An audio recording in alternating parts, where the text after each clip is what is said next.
Vamos falar dos 144 mil escolhidos. O que são esses 144 mil escolhidos? São judeus? São. Mas que judeus? Veja, alguns, por exemplo, os chamados Testemunhos de Jeová, eles acreditam que são os que vão ser salvos. Só 144 mil.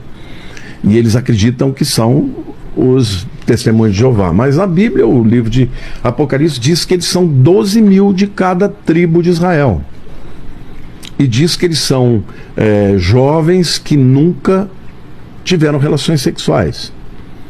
E eles vão pregar o evangelho, principalmente para o povo judeu, juntamente com as duas testemunhas, que é uma pergunta perfeita, a gente tem que responder. Verdade. Eles vão pregar que Jesus é o Messias. Você entendeu? Porque o que acontece? Durante todo esse tempo, os judeus estão esperando pelo Messias. Os judeus liberais não esperam por ninguém, eles não acreditam. Eles são judeus por causa dos genes, da genética. Então eles, vamos dizer, cumprem as tradições, mas eles até são ateus, alguns deles são ateus. Outros que são mais religiosos, ortodoxos, eles acreditam que ainda virá o Messias.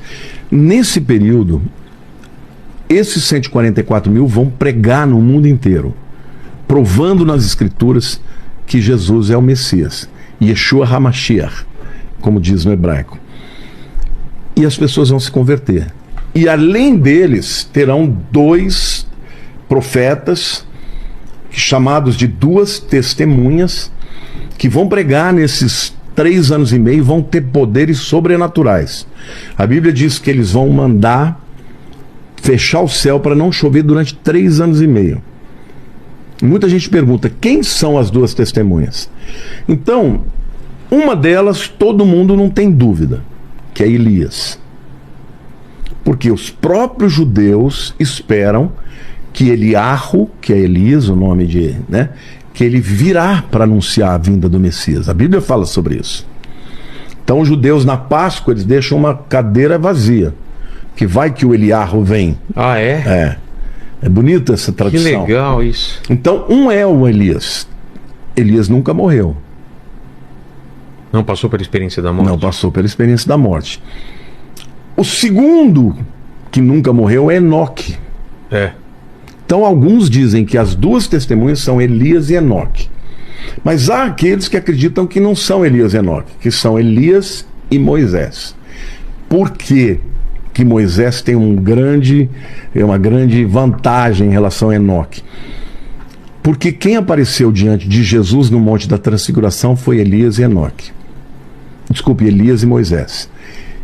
E os sinais que são performados pelas duas testemunhas são os sinais que tanto Elias quanto Moisés fizeram.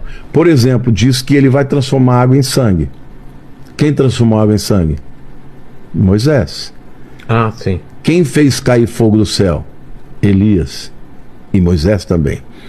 Então, quem são as duas testemunhas? Eu creio que é Moisés e Elias. Mas tem essas duas. Elias está, certeza, Moisés ou Enoque. Vamos dizer assim. A Bíblia diz que ninguém chega diante desses caras para fazer nada contra eles. Porque eles matam só com a palavra. Quem se levanta contra eles. Poder da palavra? Poder da palavra. Nossa. E o cara cai duro. Só que, no meio da tribulação, no final desses 3 anos e meio, quando o anticristo vai se virar contra Israel, o anticristo vai matá-los. Ele vai ter poder para fazer isso.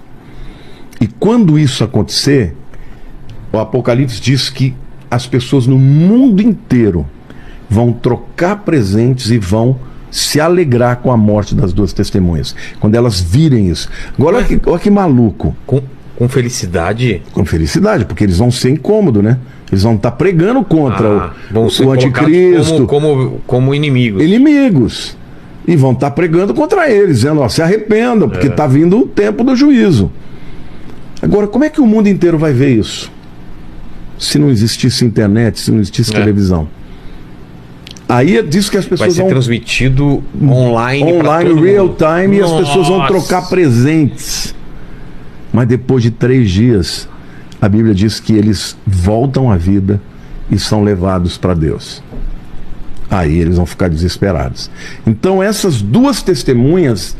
Agora imagina se o povo de Israel reconhecer Elias e Moisés, são os dois maiores profetas que eles respeitam. É Yeshua? É. Uau, eu me rendo. Entendi. Entendeu? E a Bíblia diz que quando Jesus vier, Israel inteiro, aqueles que não morreram na perseguição, vão se converter. E o livro de Romanos fala isso. Romanos 9 a 11. A gente tem alguns judeus messiânicos hoje em dia, né? Sim. Que seriam esses que já se converteram ao cristianismo, é isso? Só que esses já fazem parte da igreja. Ah, tá. Não são Da considerados. igreja de Cristo. Entendi. Não, continuam judeus. Continuam judeus. Só que eles fazem parte daqueles que se converteram, como Paulo, como Pedro. Todos os apóstolos do início eram judeus, né? Entendi. Então, assim, a gente está com tudo sendo preparado. O que virá na frente, pode ser que venha uma terceira guerra mundial, provocada aí por esse Gog e Magog, na minha Esse opinião. conflito da Ucrânia pode ser alguns... Para mim vai evoluir para isso, mas essa guerra mundial não vai virar a Rússia contra a Ucrânia só. Para mim a Ucrânia vai acabar perdendo essa guerra. É. E aí os inimigos de Israel vão se voltar contra Israel. A verdade é a seguinte, hoje Israel é considerada a quarta força mundial atômica. Militar. Ou atômica. Atômica. Atômica. Militares não tem soldado, mas eles têm bomba atômica. Embora eles negam, tá? É? Eles negam, ninguém sabe onde tem, mas todo mundo sabe que tem. Sim. Quem é o primeiro? Estados Unidos. Quem é o segundo? Rússia. Quem é o terceiro? China. Quarto é Israel. Então hoje, um Irã, esse povo não tem coragem de invadir para valer Israel, porque Israel, Tá uma além de bomba ter na bomba, cabeça. tem tecnologia de altíssimo nível, né? Agora, para mim, esse conflito vai ficar morninho, vai ficar indo, até que chega uma hora, vai invadir. Se tiver chegando o tempo, né? Porque se a gente tiver ainda um pouco distante, pode ser que demore, mas para mim é isso que nós estamos vivendo agora.